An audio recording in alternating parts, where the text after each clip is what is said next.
flooding alone in Kampala here. Uncollected solid waste causing health hazards and insufficient housing and social amenities. Budget constraints limit KCCA's ability to address these issues, compromising education, healthcare, and economic productivity. Government said it was taking over the administration of Kampala, and they said they're going to do a good job. So they are in charge, literally. We have political leaders, and I've had some ministers say, but well, the opposition is the one that is in charge of the leadership of Kampala, from the mayor, members of parliament, division mayors, councillors, and so on. But who administers the city? Who really? You see the road mayor there, assuming there was flooding in his area, he would also have to make a call to the technical wing and plead, please come and fix this issue. And it might take days on end for that to happen. So as government, you said you are taking over to fix this issue. You have failed miserably, as is expected. We've got to improve urban planning and zoning to curb haphazard development. We've got to expand and upgrade road infrastructure to reduce congestion. Modernize waste management systems, including recycling initiatives. There's no reason why garbage should be killing people in this day and age. Just think about it. That a heap of garbage, Kasuku, kills people in this day and age. We are very unserious as a country. And yet we know what to do. We've got to rehabilitate drainage systems to prevent flooding. We don't know who issues these permits and approvals. Buildings keep coming up every single day. Drainage is not taken care of. We've got to invest in social services such as education and healthcare facilities, and also promote affordable housing projects to address the question of slums. Many of our ordinary folks live in a very debilitating state. When you go to some of those slum areas, no wonder they are always sick with one ailment after another.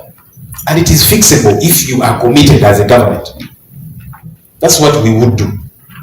Of course, it seems to be rocket science to the people in charge currently. Let me talk a bit about presidential affairs. The Office of the Presidency faces systemic governance challenges, including financial indiscipline. 488% budget increments for classified expenditures. Let me repeat that. 488% budget increments for classified expenditures. Now, every country ought to have a classified budget, but ours is ridiculously unexplainable. It keeps growing by the day, and you cannot justify it. And that's why we're saying that's a channel of corruption. Money for the people in charge. Because even when we are to go at war or to involve ourselves in military operations, for example, UPDF is in Sudan, South Sudan. They had to come for a separate budget for that. So these huge trillions in classified, what exactly do they do? It does not make sense, because there is a budget for defense that caters for all of these different things. And you see, the challenge about classified budgets is you and I don't get to scrutinize them. And that's a cover they use to steal taxpayers' money. This nonsense has got to stop, ladies and gentlemen. That's the only way we can have money for effective service delivery. Because government keeps crying and saying, well, there is no money. There is money. There is money, but it is put in the wrong places. We've got bloated administrative structures with duplicated agencies, wasteful expenses on RDCs and their multiple deputies. You have an RDC, a deputy RDC, assistant RDC, and a plethora of structures therein. Poor budget performance with irregular supplementary allocations, and persistent corruption, despite anti-graft public trust and fiscal responsibility. These are some of the things we propose to deal with these issues. We've got to streamline the presidency's administrative functions to eliminate redundancy. There are many people that are hired therein, friends, relatives, in-laws, outlaws of the president. You find them somewhere in the structure there. Doing what? Nothing. And yet they are earning plenty of money. We've got to stop this. We've got to reduce wasteful expenditure on redundant offices that are duplicated, such as RDCs, deputy RDCs, assistant RDCs. We've talked about this.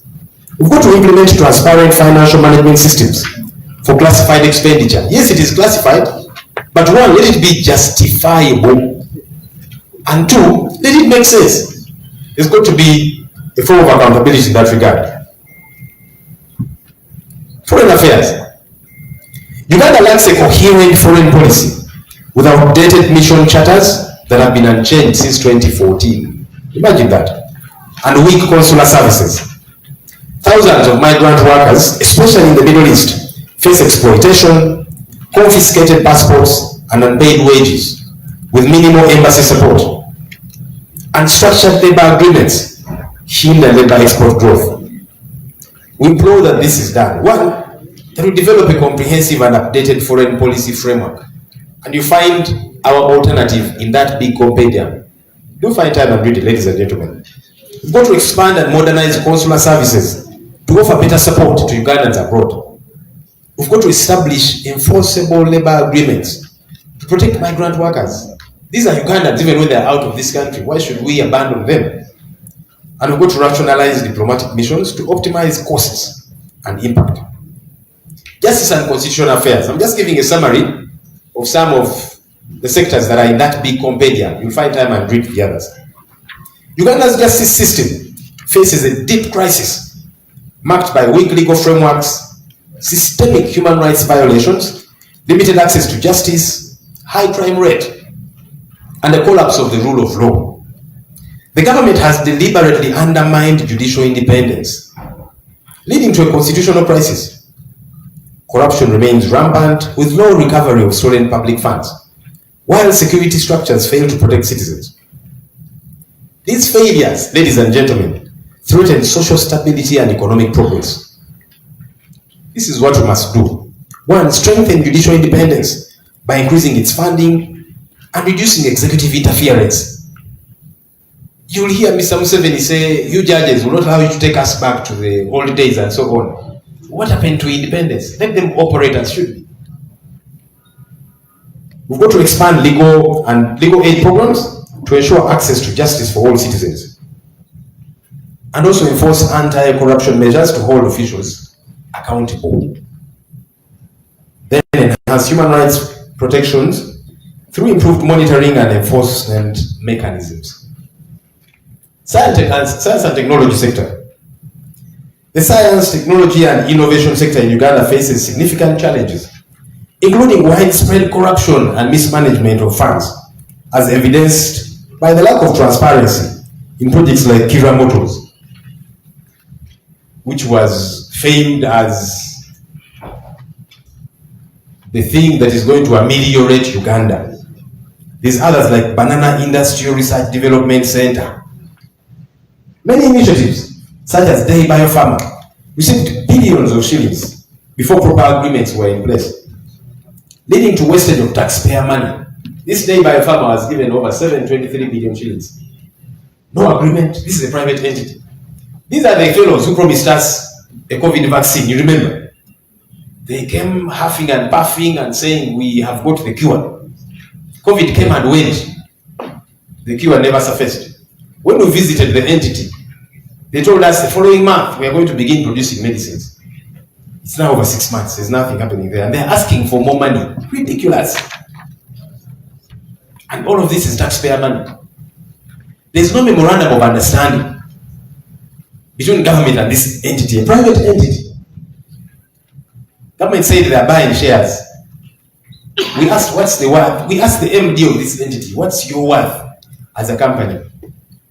And he was gambling. The government is saying we are buying stock. What stock are you buying?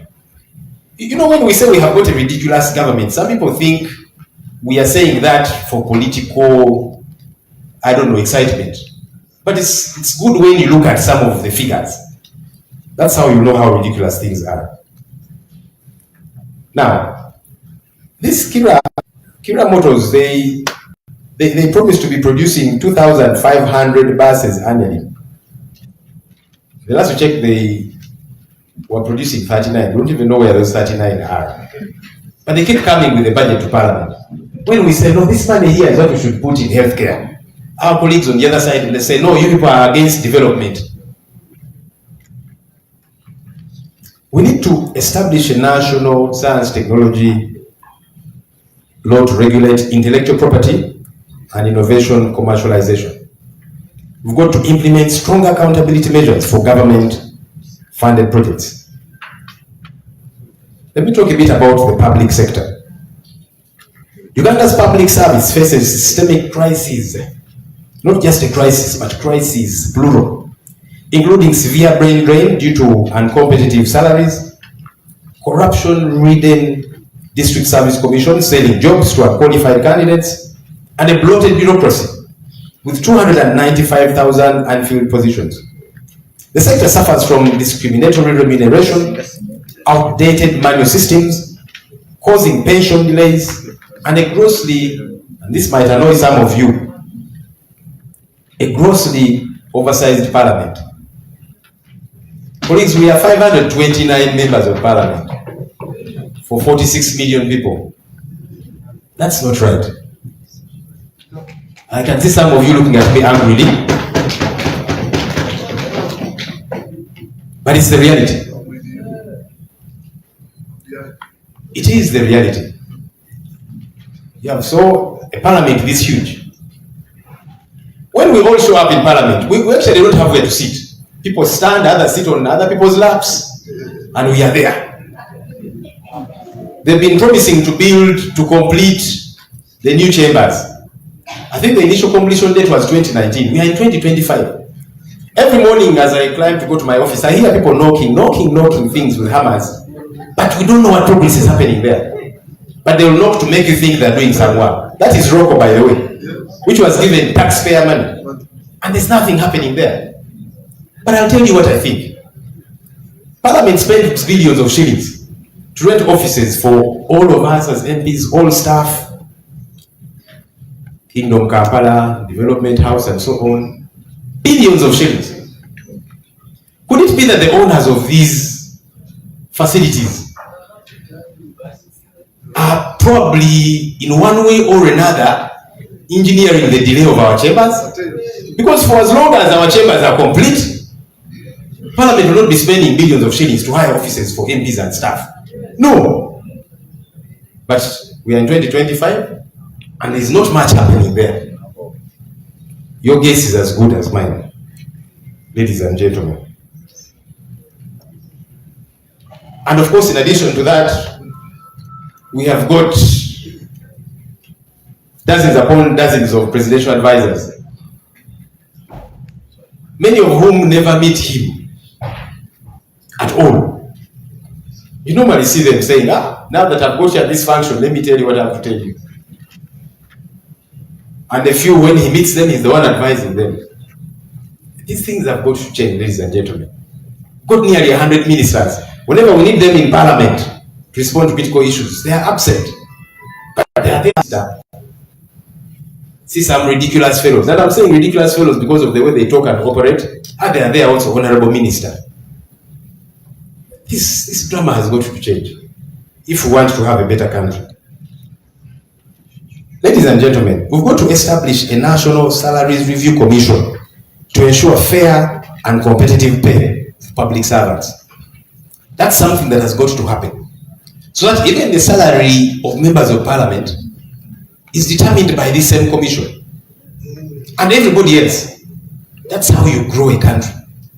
Today you have science teachers earning 3 or nearly 4 times what their arts colleagues are earning. But they're teaching the same schedules, the same duration, they sit in the same staff room. And you're saying you want to prop up sciences, but as you're doing that, schools don't have laboratories. Some of these children, they encounter burettes, test tubes, Bunsen burners, and all these other reagents for the first time in their final exam. But you say you're promoting sciences. I don't know what's wrong with us. We've got to digitize payroll and pension systems to reduce fraud and delays. And then reduce redundant government agencies to improve efficiency. And strengthen anti-corruption measures, in hiring processes. You know that people in this country had very high offices without qualifications, but because they are known by somebody who knows another, they get into those offices. And when that company is making losses year after year, you wonder why. You don't need to be a rocket scientist to realize why. Let me talk a bit about defense. The defense sector in Uganda faces significant challenges, including porous borders that facilitate illegal arms trafficking and terrorist infiltration, poor accountability in budget allocations with opaque classified expenditures that I talked about, and inadequate welfare for UPDF soldiers, such as low pay, poor housing, and under-equipped medical facilities. These foot soldiers, and colleagues, I want to implore you to feel sorry for them and for us to fight to see that they get what they deserve. Police officers, soldiers, prison staff, especially the junior ones, they earn too little. And then they live like refugees in their own country. It's a problem that has got to be fixed. Maybe that's why they behave the way they do behave. Some of them have got mental health issues. The fellow left home, there is no food. The children are sent away for school fees. Maybe that's why they treat us the way they do. See them beating an opposition leader or a journalist for that matter. And you wonder, where is this person's anger emanating from? Now you know. And I'm not justifying anything, by the way. But I'm only trying to be logical as a leader.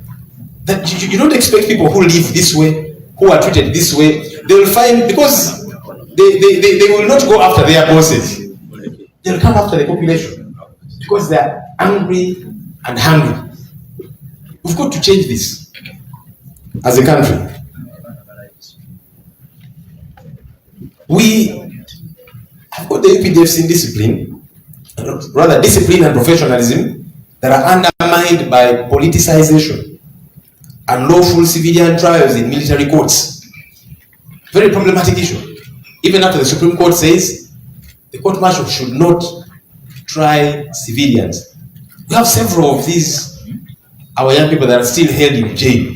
The likes of Yasin, Machete, Sheriff Kalanzi, Anthony Agaba, also known as Bobi, and several others. They're still there. And then we say we have got rule of law. We've got to address these issues, colleagues, for us to have the kind of country that we will cherish. Of course, there's unchecked foreign deployments without parliamentary sanction. They deployed the UPDF in South Sudan and then came to parliament belatedly. And even the speaker, which I found problematic, the speaker said, no, we're not going to debate this issue because it's of huge diplomatic concern. So why are we there as parliament? Why? Because say, no, this one, pass it immediately and then adjourn the house and run away. Why are we then present? So that shows you that there's something fishy about some of these engagements. Of course, there are other concerns, human rights violations, including extrajudicial killings and suppression of dissent, which further erode public trust. Additionally, this sector, defense, suffers from redundant funding, cost soldiers on payrolls, and militarization of civilian roles, contradicting constitutional mandates for a non-partisan army. We strongly urge, one, we've got to improve welfare for UPDF personnel, including salaries, housing, and healthcare. We've got to enhance accountability for defense expenditures, particularly classified budgets. Then strengthen border security to prevent illegal arms trafficking, and improve training and equipment for national security forces. Let me talk about agriculture, which is a favorite for Madame Agnes Kirabo. She's very passionate about that, and rightly so. Government has not prioritized public spending on the agricultural sector, despite the AU Cap Malabo 2014 and the recent 2025 Kampala declarations for at least 10% allocation of the national budget to this sector. Budget allocation to the sector has stagnated at less than 3% of the national budget, with a component of more than 50% as external financing. The sectoral growth rate is at 3.8% out of the recommended 6%, About 40% of the agricultural processing factories countrywide are non-functional, but they tell us they are factories. With our tea and coffee factories operating capacity at only about 50%. So instead of bolstering that, they're now putting up new ones which are being given free taxpayers' money. Additionally, farmers are still faced with the challenge of agricultural extension and advisory services. Access to agriculture, credit and finance is problematic, that's at about 12%. The high cost of agricultural inputs and the influx of counterfeits, that's at 30%. The cries in the fisheries subsector. Fishermen are always hounded, beaten, killed because of trying to eke out a living. Limited progress on access to water for agricultural production. Deteriorating prices of agricultural products on the world market, among others. Many Ugandans are malnourished. If you read reports from entities like Food Rights Alliance, many of our young people are malnourished. And yet, Uganda has got nearly half of all the arable land in East Africa. That's land suitable for agriculture. Nearly half of all the arable land in East Africa is here in Uganda. But we have people starving. This is what we must do. One, adhere to the implementation of the National Agricultural Finance Policy to align it with the Malabo 2014 and Kampala CAP 2025 declarations, and commitment to align with NDP 4 targets. We've got to revamp the National Seed Company, expedite the National Agricultural Extension Strategy, finalize the National Irrigation Master Plan, and then urgently operationalize the Fisheries and Aquaculture Act of 2022. There's the tourism sector. Tourism has got a lot of potential in this our country, but it is neglected. Limited funding happening there. The infrastructure leading to some of these game parks is in a sorry state. I remember there's a time some tourists got stuck on the road for a day and a half, and the then Minister of State for Tourism, said that that's part of the tourism experience, for them to see what a third world country is like. So these guys were stuck for nearly 2 days trying to push their car, because they took off time from their country for maybe 4 days to come and spend some dollars here in Uganda. But for 2 days they're stuck on the road. And the one Chiwanda Subi, who was the Minister of State for Tourism, then said that's part of the tourism experience. Those are Museveni's ministers. Let me talk about trade, industry and cooperative sector. Maybe I'll let you read that in the booklets we have availed to you. There's water and environment sector, which is also very critical. I'd encourage us to read so that I don't take too long here. Look at the proposals that we have there really. Strengthening enforcement of environmental protection laws, investing in reforestation and wetland restoration programs, improving access to clean water, particularly in rural areas. Many Ugandans today don't have access to clean water. Enhancing waste management infrastructure to reduce pollution. There's the energy sector. And we are saying we've got to expand rural electrification through off-grid solar and mini-grid solutions. Only about 30% of our country is connected to the national grid. 70% are in darkness. I know it's difficult for you here in Kampala to believe that 70% of our country is not connected to the national grid. These are things that we need to deal with. There's the water and transport sector. And I'll urge us to read that component too. Lands, housing and urban sector. Critical concerns there. Our shadow minister is always talking about them. Gender, labor and social development. Let me talk about internal affairs. The internal affairs sector in Uganda faces key challenges, including underfunding for security and law enforcement, inadequate police infrastructure, corruption, and human rights concerns.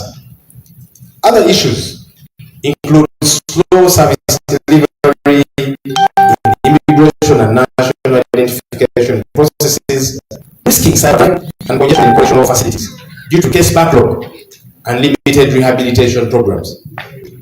We've got to do this. One, increase funding for recruitment, training and equipping the police force to improve security and public trust. Many of you know that when you have a challenge and you call on police to come to your aid, they will struggle to come because you find there's one car for I don't know how many sub-counties. Then many times they don't have fuel. Genuinely so. During the killings in Masaka, a committee of parliament went and interacted with, I think it was what's the station, one of those regional fellows. And this guy was honest with them and said, look, I've got one car for most of this place, and many times it does not have fuel. So people call us saying, machete wielding men are here, and we cannot move. And I remember a minister coming out to the Minister for Security, Honorable Woes. He came out to castigate this police officer, in fact wanted to sanction him. It was until the public said, but the man is speaking the truth. There's just one truck in that whole region area, that specific one where the committee was. Many times it doesn't have fuel. And he said, now with my little salary, should I be the one fueling this car when people call? And he said, genuinely, people call for help. I want to help, but how do I help? And Muhwezi was saying he's making government look bad, as opposed to availing what is required. We've got to strengthen cyber security measures and digital forensic capabilities to combat online crime, which is increasing by the day. We've got to expand fire stations across the country to ensure a timely response to fire outbreaks, improve efficiency in passport issuance, border security, and national ID registration. Enhance rehabilitation programs in prisons to reduce recidivism and promote reintegration into society. Strengthen anti-corruption mechanisms within law enforcement agencies to eliminate bribery and misconduct. Promote community policing initiatives to foster better relations between law enforcement and citizens. Some of the community policing that happens today, you see one general dam leader going to talk bad about the opposition and recruit people into NRM. That's not what policing, community policing should be. But the likes of General Damulida have interpreted it that way. You'll go to people, you come, we join this party, and work together. So to him, that's the brilliant idea of community policing. We've got to strengthen enforcement of disciplinary action against errant officers who violate the law in the conduct of their duties, especially those who brutalize the citizenry. Let me conclude this way. Our alternative budget priorities focus on investing in key sectors such as healthcare, education, agriculture, and infrastructure to drive inclusive development. Adequate funding for public hospitals, support for small-scale farmers, improvements in education, and investment in sustainable infrastructure are essential for building an economy that benefits all Ugandans. We advocate for a budget that centers on the people's needs, fostering a more just and prosperous Uganda. This kind of budget is achievable once we put people first and combat corruption, which is eating up the resources meant to deliver services to the citizenry. For as long as we keep losing over 10 trillion shillings a year, as per the IGG report, there is just no way, ladies and gentlemen, that we shall have resources to invest in these priority sectors. Those who steal taxpayers' money are promoted and pampered, as opposed to being locked up in jail and forced to return the stolen loot. We have all watched the debate regarding the Umeme concession that comes to an end today. Government entered into a bad deal with this company, like they normally do with many of these agreements they sign. Years ago, this deal was detrimental to the country, as they normally do with many other deals and agreements. Today, Umeme says government owes them 234 million US dollars. Government told Parliament that it owes 190 million US dollars. While the Auditor General says the figure is only 118 million dollars. Ladies and gentlemen, this is what theft looks like. This, exactly. Then you have a figure, $234 million. Government is saying $190 million. Auditor General, who is part of government, is saying, no, it is $118 million US. Somebody wants to rip off the taxpayer. along the way. There's no way this country can develop with such confusion. Because even the Auditor General's figure of 118 million US dollars, some of us are saying we want to scrutinize that. And that's what we told the presiding officer on that day. We said, you have told us you've received a report from the Auditor General saying the figure is 118 million US dollars. And you're asking us to pass it as Parliament. What are we passing? I'm very sure even the presiding officer had not read that report. I am sure. They didn't know what the contents of that report were. And then you're saying, quickly, let's pass it so that we deal with this issue. Yes, we don't want the country to lose money, but what exactly are we passing? We protested, but our colleagues on the other side say, the eyes have it. But are we sure of what the exact money is? Because even the Auditor General's reports, normally they are brought to Parliament, we scrutinize them. Because there can be gaps therein. Because now who should we believe? Somebody somewhere is not telling the true story regarding women. And I can assure you we are going to dig up until we get to the bottom of the truth. So that taxpayers' money is not taken for a ride. I'd like to implore us all as a country to say no to these machinations and get our country in order. As the opposition, let's continue to keep the government in check, even as we work hard to send it off so that Ugandans can have a government that is accountable to them and prioritizes their well-being. Thank you, ladies and gentlemen. As I leave the stage, I just want to appreciate colleagues with whom we do this work. I know Honorable Helen talked about the shadow cabinet. I want to very much appreciate members of the shadow cabinet. Thank you. I normally harass you, and I'm using the word harass in bold and underline so that we get to do our work, so that we have these alternatives in place. So I'm normally bothering you, please have fun with this with the technical team and so on. So I want to appreciate all of you for all the work that you do put in, and the technical staff. Those ones I harass a lot more. For you, your colleagues, sometimes I have to restrain myself. But I want to appreciate the technical team led by the director for all the hard work. We are going to work even harder. We have a small team, as you know. Because contracts ended, Parliament said there is no money to renew contracts of staff from the office of the leader of the opposition. I said, wow, but you're recruiting new people every day. Where did that money come from that cannot take care of these ones? That's the ridiculousness of politics. So, with the very small team, we work day and night to see to it that we produce this work, because it is important that Ugandans see this here is a credible government in waiting. So I want to appreciate you all. Our Shadow Finance Minister should have been here. He's out of town on some engagements, but I do appreciate him and the rest of us. Thank you, ladies and gentlemen. Let me now invite an OB of this place.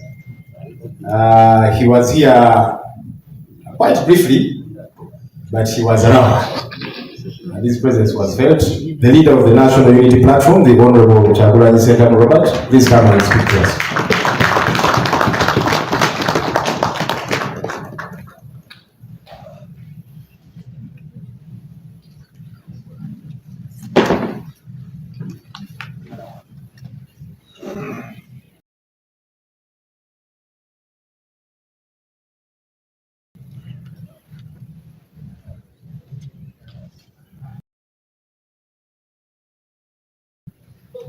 Thank you very much.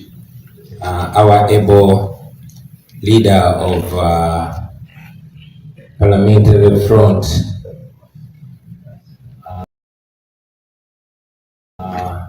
my leader of opposition when I was here, Right Honorable Winnie Kiza, distinguished guests, honorable members, ladies and gentlemen, a very good afternoon to you. I want to salute our parliamentary team for work very well done. I was listening both with gladness but also with anger as the leader of opposition was speaking to us. I've had the opportunity to quickly go through the write-ups of the alternative budget, and I was in real sense comparing the ideal and the real. That is definitely ideal. And if we do things that way, we can be able to revolutionize every sector in our country. But unfortunately, we have the real to grapple with. We have the reality to deal with here. Nothing encourages, like the theme of today, combating corruption, a sure way of effective service delivery. Yes, combating that corruption. And I'll quote one eminent leader that we have in this country, Mzee Mayengo Israel, who was speaking a few weeks ago.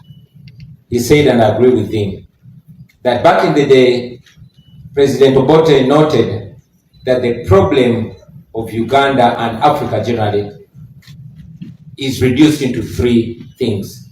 That is poverty, that is ignorance, and disease. And he was spot on. Today, Mzee Mayengo reduced the problem in Uganda. It is no longer poverty, ignorance, and disease, but it is centrally corruption. Because corruption is the center of all this. I have to salute our parliamentary front for the continued fight.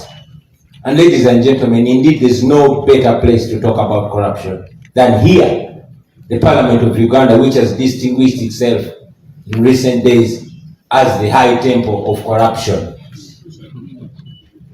I hate to use those words, but if we are to deal with the problem, then understanding it and addressing it in reality is the first step.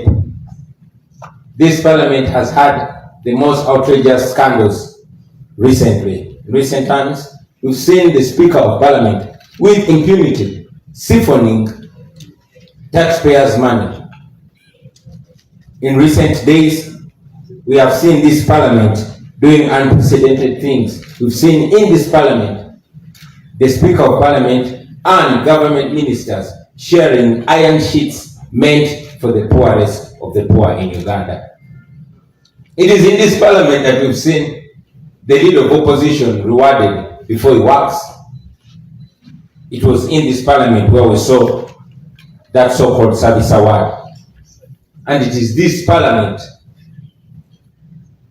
that provoked the conscience of even our young people. We all remember the young people of this nation getting up and deciding to have a march to Parliament. Many of them were arrested, as you read in the newspapers, tortured, and even sodomized for daring to counter corruption. For those young people that were trying to make their way to Parliament and failed, I thought that maybe today I could try to be their spokesperson, to be their mouthpiece, and say to you what those young people were not able to say.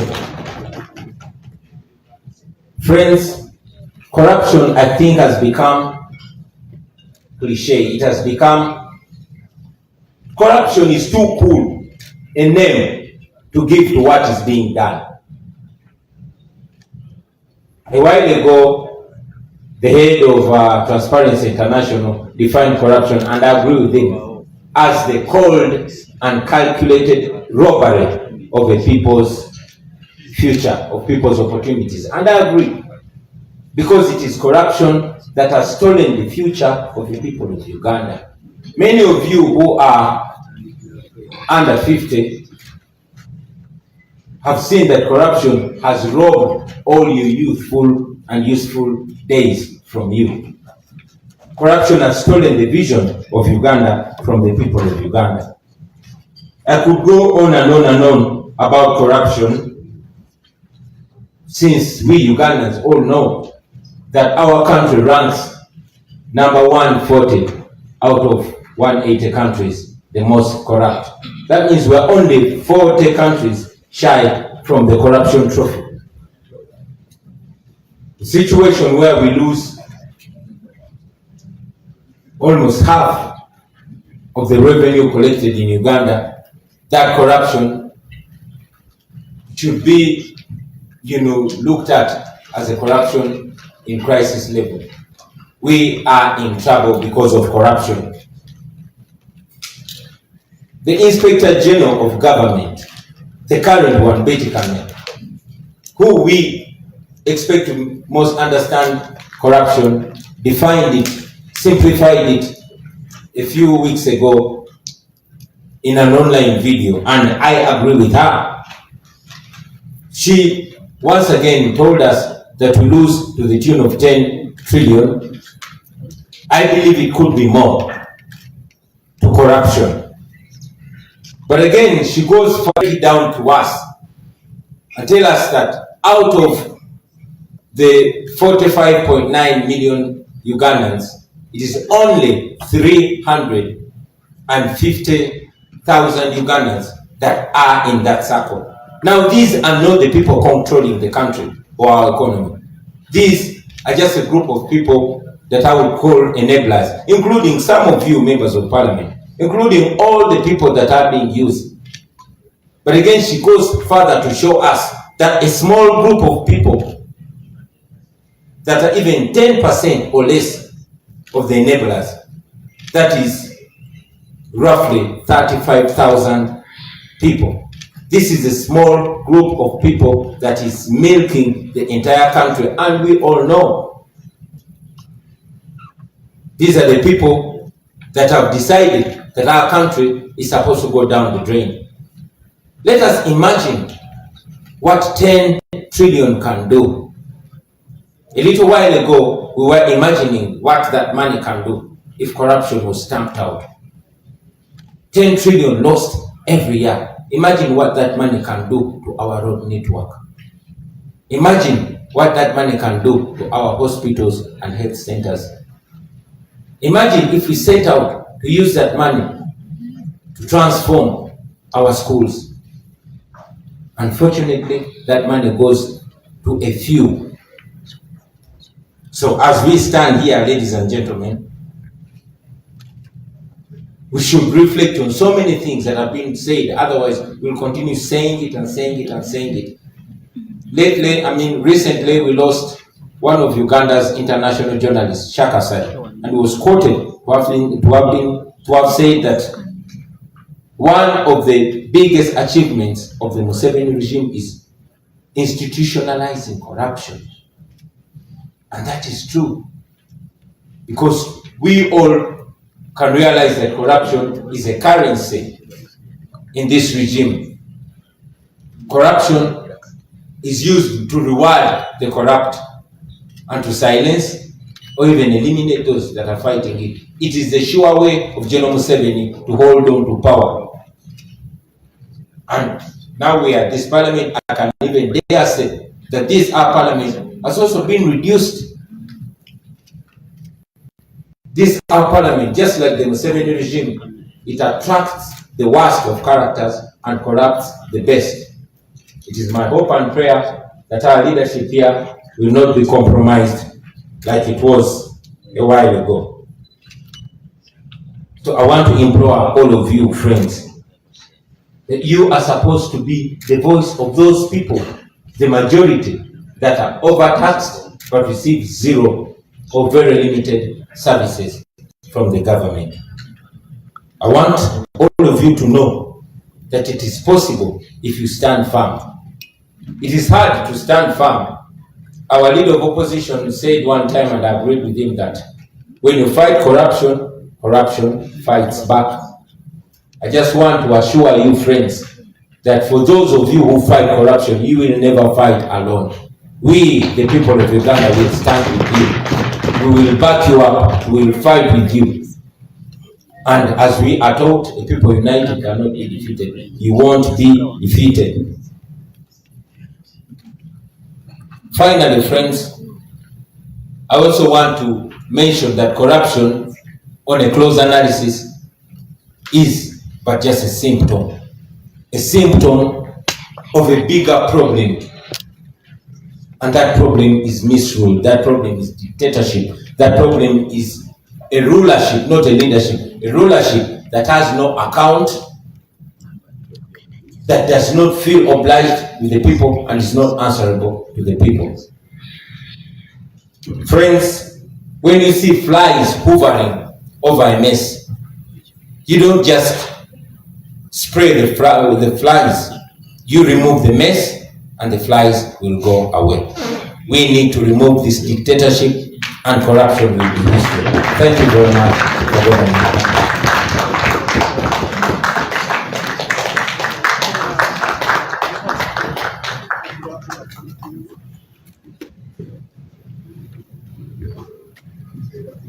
We thank you so much, Mr. President, for your very elaborate speech. It has spoken so well to our budget, which is people-centered. Ours is actually people-centered because if the government prioritizes a few, we are saying we should prioritize our people that we lead.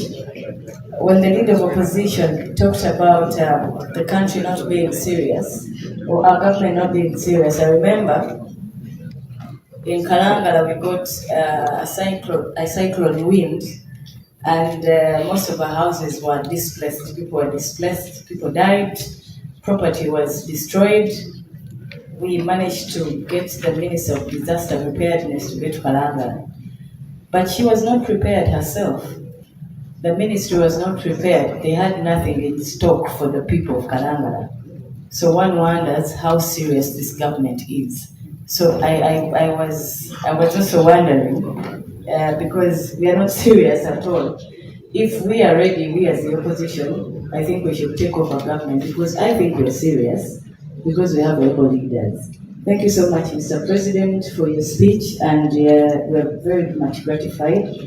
Honorable members and colleagues and invited guests, allow me also to recognize the presence of the President of UPC, Honorable Jimmy Akena, who just joined us. Thank you so much for coming. And Mr. Lwanga Christopher, the General Secretary Representative for the UPC. Thank you so much for coming. Some shadow ministers that I did not mention, some also just joined us. There's Honorable Jonathan Adur, Justice and Constitutional Affairs is around. Honorable Chiaga Hillary, Arts and Culture. Honorable Mwada Kunyinji, Foreign Affairs. Honorable Timothy Batua, Health. Honorable Anna Deke Baju, Public Service. And you have Honorable Mayanja, Vice Chairperson Kosasi. Thank you so much for joining us. And those leaders who have just joined us, thank you so much also for coming.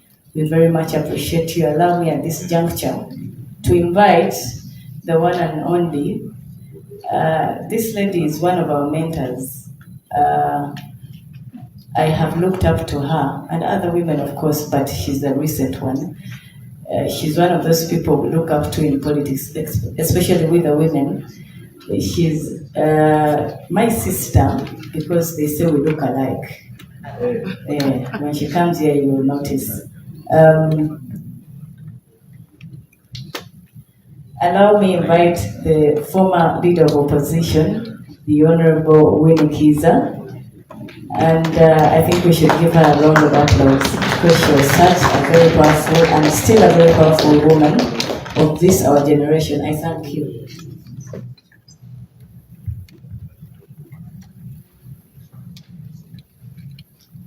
Thank you, MC. The leader of the opposition, together with your shadow cabinet, the leaders of the political parties who are here, and I recognize the leader of the National Unity Platform, honorable members of Parliament, and the staff of Parliament, leaders of the civil society organizations, members of the media, LOP, special thanks to you for this day. This is the day the Lord has made. We have to rejoice and be glad in it. Why do I say this? This day gives us, members of the opposition, the opportunity to answer the Nabanjas of this country. That the opposition has, from the time this country went into multi-party dispensation, been giving alternative policy statements, has been giving alternative policy options to the Ugandans. Many times I feel sad when the Nabanjas and their friends begin deceiving the Ugandans that what policies do they offer? What do they have? What alternatives do they offer? So I just want to remind them today that the office of the leader of the opposition from 2006 has been giving policy options, has been giving alternative statements. And so, Lord, thank you today that again you are bringing us here to let them know that if they are not reading, it has not been a problem. But we have been having compendiums of policy options. Thank you that the Ugandans are receiving from your office and the able members of parliament who are here, who belong to the alternative government, the alternative budget. And I want to congratulate you, colleagues, for this milestone. Uganda is not a poor country like many people think, or like our leaders want us to believe. Uganda is a nation that has poor managers who manage a nation with a chaotic mentality. And because of that, they have made corruption a norm of managing our society, to the extent that corruption has been referred to as cooperation. And that is what the Honorable Kyagulanyi was talking about, the President of the National Unity Platform, that corruption is kind of now a way of life in Uganda. Museveni's government has institutionalized it to that extent that when you are not corrupt, actually the system is likely to weed you out. You look alien when you are not corrupt in Museveni's government.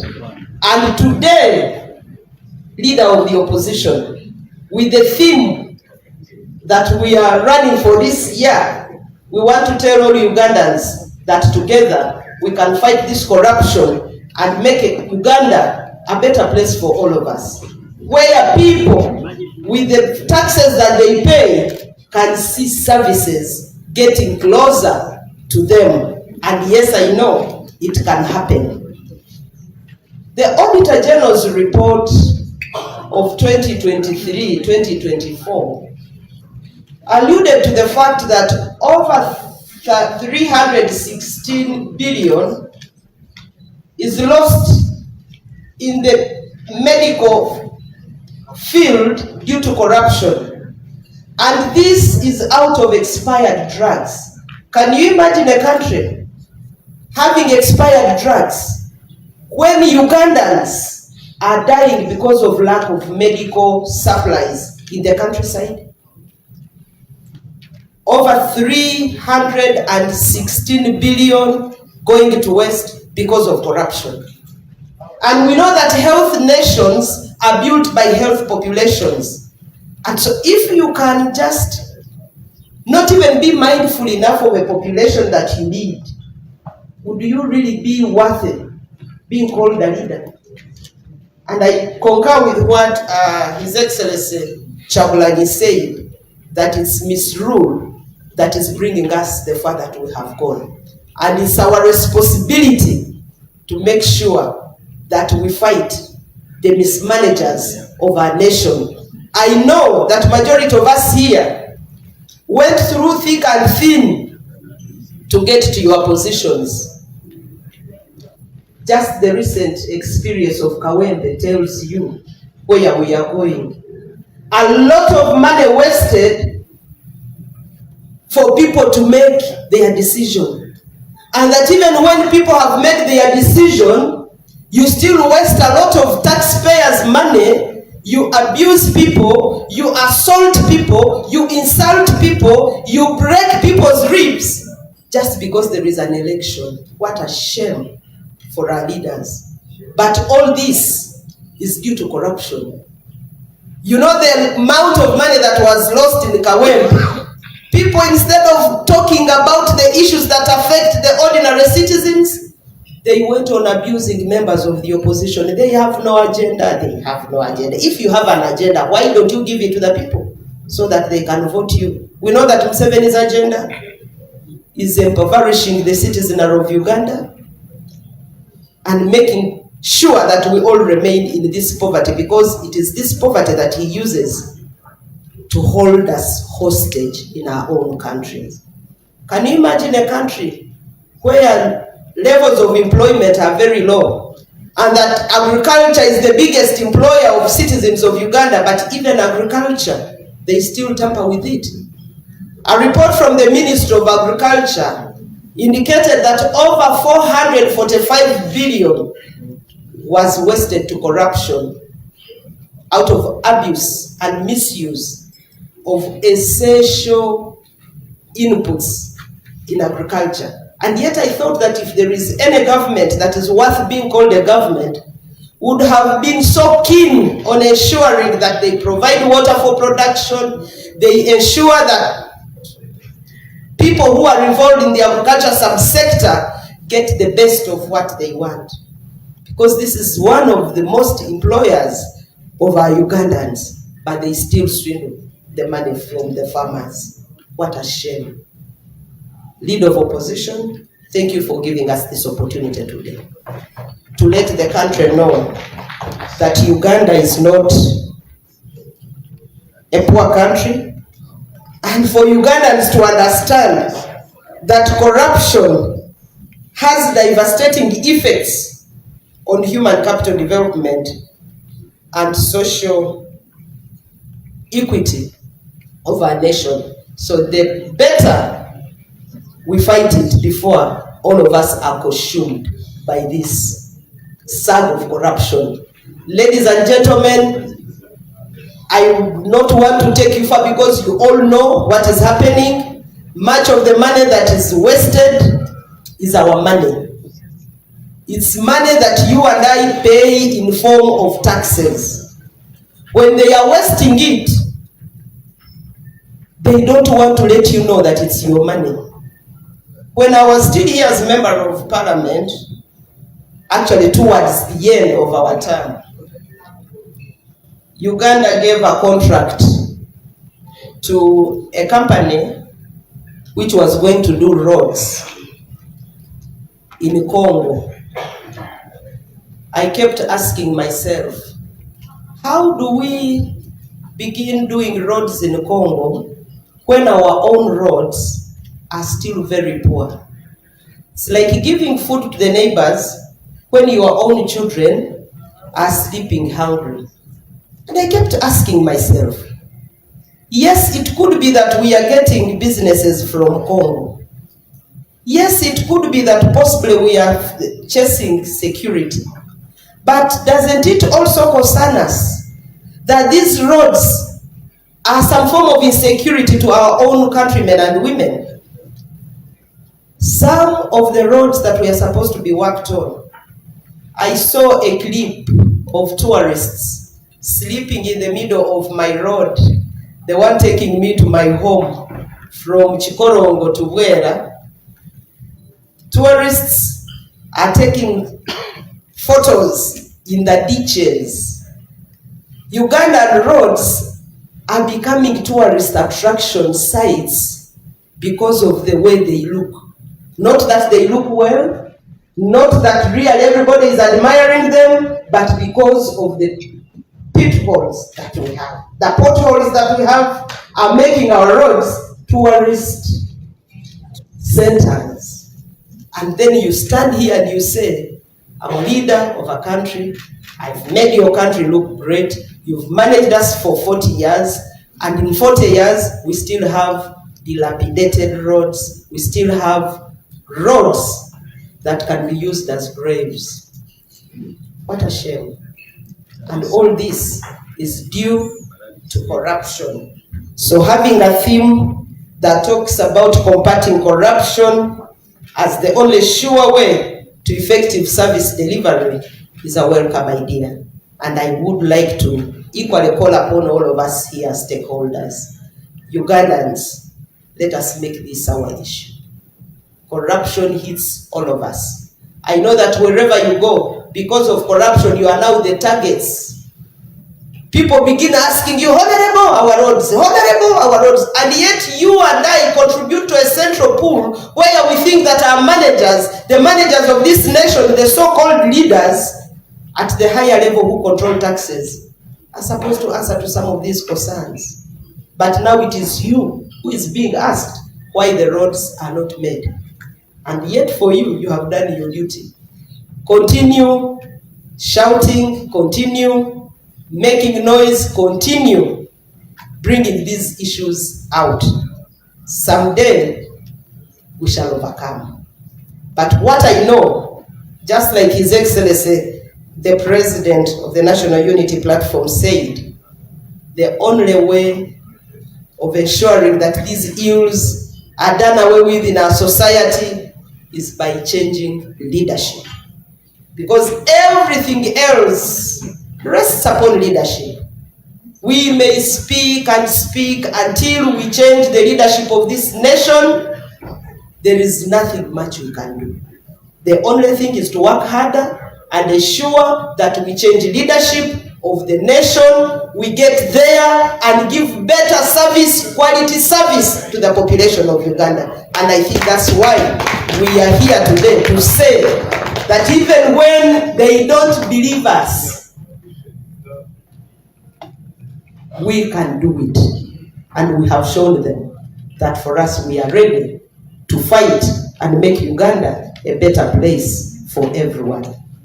Ugandans, you better begin thinking. It is you and me that suffer the corruption of President Museveni. It is still you and me that can get Museveni out of his office. It is your office that he has mismanaged. So let us work hard and we change leadership and the governance of this country so that Ugandans can enjoy their taxes and live in a country worth being called the Pearl of Africa. I thank you.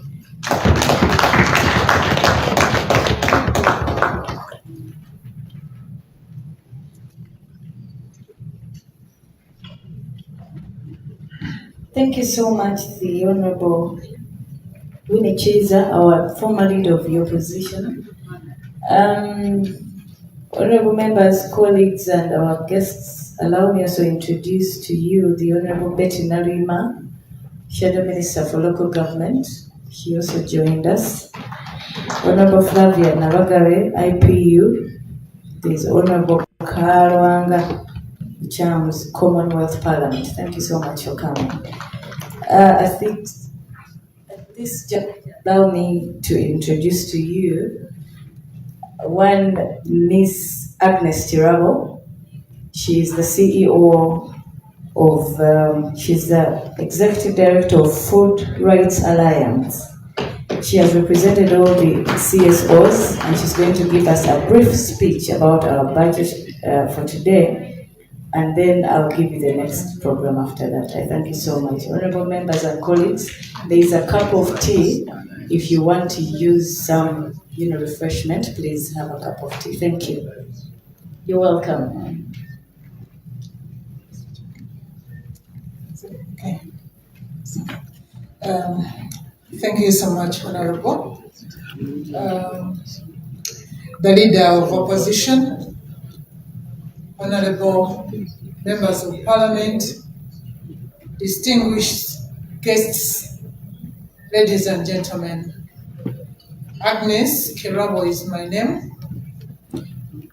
I'm a civil society leader in this country, and I take this opportunity with delight, humility, and honor to make a statement on this memorable day of the presentation of the alternative budget for the financial year 2025-2026. It is my first time here and I've had my sister, Honorable Winkiza, laughing. Yes, it is my first time here, and if I mess up with the protocol, please bear with me. That is one area that I'm very poor at. Last week, personally, I was in Paris, where global leaders met, and on one thing, combating malnutrition. About $27 billion were committed to be invested in fighting malnutrition. While I was there, colleagues of mine from civil society were here in Parliament having discussions over issues that we hold pertinent, that we think should form priorities if we are to better the lives of the people of Uganda using the most critical policy tool in the country, which is the national budget, a tool that determines the haves and the have-nots, a tool that directs where investments should be made and where results should be realized. Right, Honorable Leader of Opposition, we are delighted that we are invited as civil society to share our views, and we feel it is our civic and moral duty to seize every moment and see that the voices of the people are heard. I'm quite knowledgeable on a number of things that you have alluded to in your presentation, but I'm only an expert in one area, that is agriculture and food security, and of course malnutrition. Right, Honorable Leader of Opposition, Honorable Leaders here, ladies and gentlemen, the theme of which we are discussing today is combating corruption. And we are dealing with this theme focusing on the budget tool. Corruption does not happen at the exit end. It actually starts at the beginning, and this is at planning. Where we choose to put our money determines how we are going to use our money and defines who is going to benefit from the plans where we have decided to allocate our resources. You are at liberty to plan and allocate resources where they can easily be taken, or you also are at liberty to allocate resources where you're going to include almost everybody in the society. I wish to draw your attention, Honorable Leaders, to only one single program in the National Development Plan, because as a country we took a program approach, and this is the approach we focus on allocating our resources. The agro-industrialization program, what a wonderful concept. If you are not in production, then you are at the higher levels of this particular program, up to the levels of industrialization. The ministerial policy statements revealed to us that we are very candid, and we are instead reducing the budgetary allocation to this particular program. Honorables, before we went into the program approach and we are budgeting according to sectors, the sector of agriculture had hit $1 trillion. And now we are talking about a program that brings together several other ministries, departments, and agencies, and it is dropping from 1.6 to now 1.3. And this is the sector that actually every person can engage in. It is a sector not only to feed us, it is a sector to feed our industries, it is a sector to feed our exports, It is a sector for peace and security, tranquility and stability, because a hungry man, perhaps a woman also, is an hungry one. We have decided in the next financial year to instead reduce the allocation. Every single deduction taken in a program or a sector that involves many people is a decision of exclusion. It is a decision of leaving others behind, and I also do believe it is a form of corruption. I will not leave this stage without appreciating that when we got in here, the first thing after being shown where to sit, I was invited to a table to enjoy a breakfast. In my own organization, we believe in food first and everything later. Honorable members in this house, I speak to you this morning with a heavy heart that in a country of plenty, we are staying in our neighborhoods, in our societies, in our families, with close to 50% of the population that never had a meal yesterday, despite it being Eid Day. Our state of food insecurity as Uganda, by the Global Hunger Index, is characterized as serious. What a form of corruption.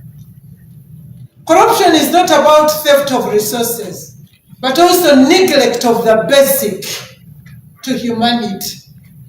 So if 50% of the population are seriously under food insecure in a country of plenty, then it is nothing but immoral. We shall be held accountable by close to 50% of the children in Kigezi and in Karamoja that shall never live to their full potential because government statistics are telling us they are stunted. The description and definition of stunting is no longer short by age because some people are just genetically not advantaged like me. But when we are talking about stunting, we are talking about stuntedness of the brains. And these children are subject of disease. These children do not perform in school well. These children shall never innovate, shall never live to their full potential. Many of the things that Honorable Ssenyonyi you've been talking about may be, and I believe surely, we have government statistics that indicated to us that 54% of all adults in Uganda suffered stunting while they are young. And I'm happy they are not in this room. But for every 10, 6 suffered stunting.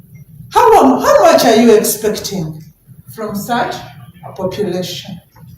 Therefore, with a food insecure society, with an agro-industrialization program, which is the hope to engage people to derive a livelihood, only being supported by a tune of 24% by government resources and the rest by externals, whereas one coughs and everybody catches a cold. People define the terms under which we should use their money, and for our own money, we are only giving agro-industrialization 24%. Then how much are we expecting? Without food security being characterized as serious, with 26% of the children national average living not to their full potential, with 60% of our children today in school, and even the whole week and the whole term, shall never have a meal in school. What kind of society are we presiding over? It is my humble prayer that if only we could put our resources to create an environment for every people to thrive, to do something and they derive a livelihood, and they have a decent meal, and they live to their full potential, then the rest shall fall in position. Because I believe hunger and malnutrition in a country of plenty like Uganda is immoral. but ending hunger and malnutrition during our time, it is possible, and yes, we can. I submit.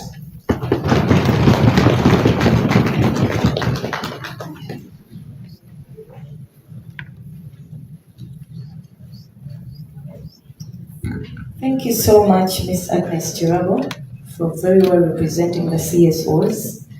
And honorable members, colleagues, and our guests around today, that marks the end of our presentations.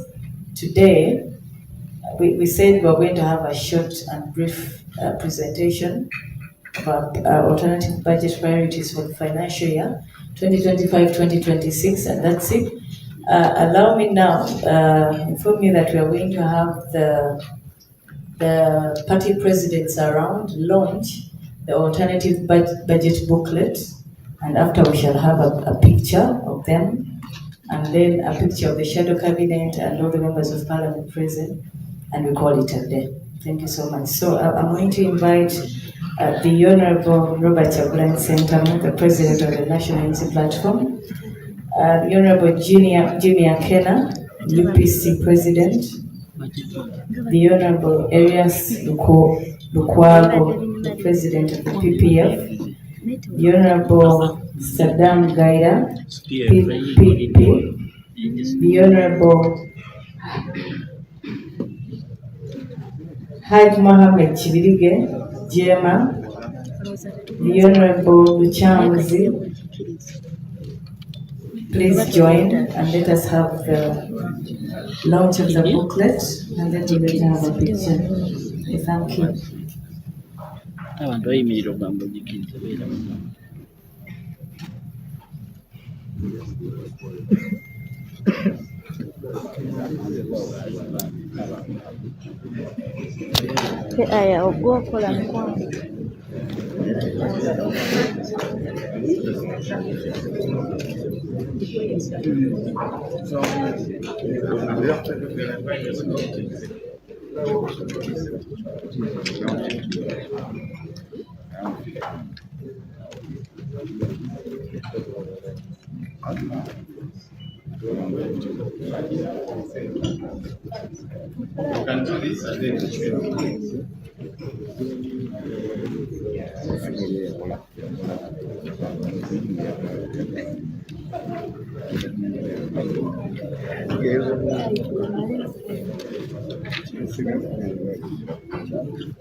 The party presidents are moving to the flag area,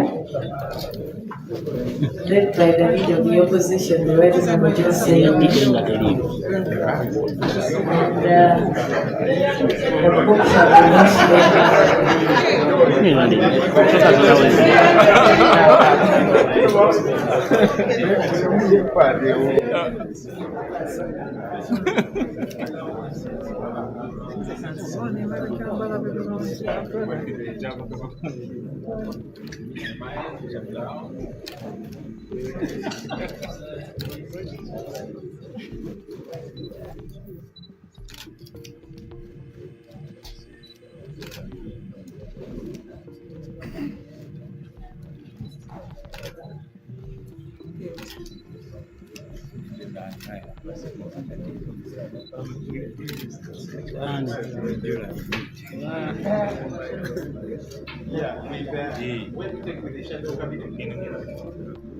Shadow cabinet members, let's have a picture.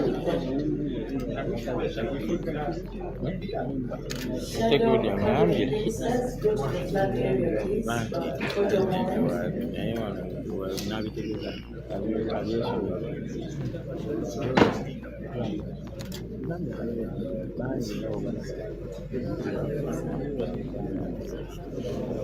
But it's okay.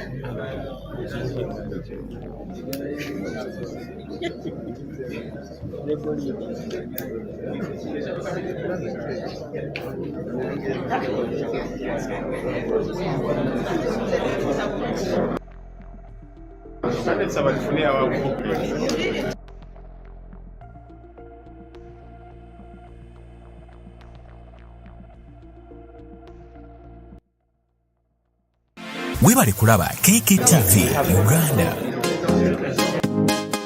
Get informed and updated on issues around you and the globe as well. KKTv. Thank you for subscribing to KKTv. Webale kulaba KKTv Uganda. The inspiration and the best broadcasting around town. KKTv. The global experience, the might, the power, and all you need with KKTv. We are your broadcasting experience.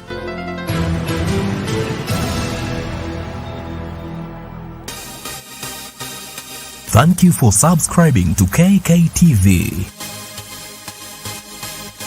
Museveni eranga bwe yakyogedde yayogera n'abantu abalala neffe tetulina kye twogera naye kuba aliwo mu bumenyi bw'amateeka. Ekyokubiri tetwetaaga kwogera naye kuba obuyinza si bubwe, obuyinza bwa bannayuganda. So tetwetaaga kwogera na Museveni. Ye okwogera n'abantu tayogera ku ngeri ggwanga gye likyuka naye abeera ayagala kwogera naawe kubuuza oyagala ssente meka. Ffe tetubulirirwa. Bakikola okulabisa okulaga nti tonna kyoli. You are watching KKTv. Kikulaga nti eno gavumenti ya Museveni eriwo mu bumenyi bw'amateeka, tegondera amateeka, tegoberera amateeka, yo ekola byeyagala. Omuntu omu yasalawo, bwasalawo nti kati beera mulamu ng'obeera mulamu, bwasalawo nti kati beera mufu ng'obeera mufu. Mr. Update kanumbe, oba bankuba bankube, oba banzita banzite, oba kyekigwawo kigwewo. You are watching KKTv.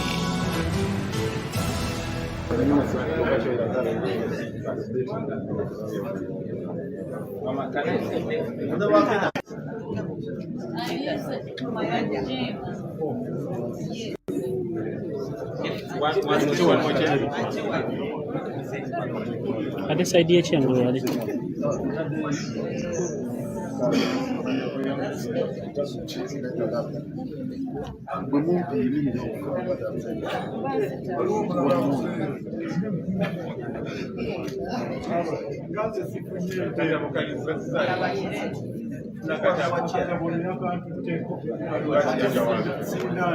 It's okay, you can start.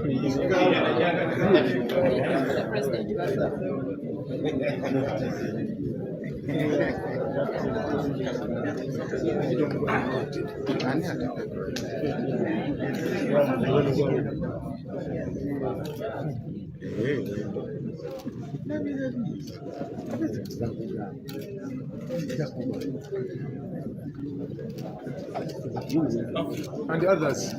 Yes? And the others? Yes. We are here waiting, ma. MPs.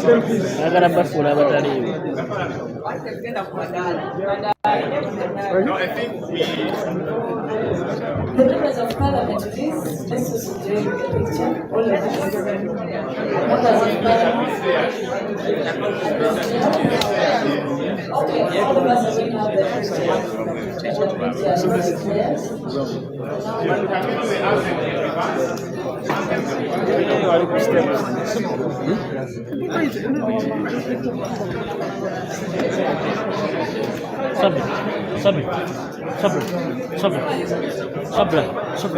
Thank you so much for that. We have lunch.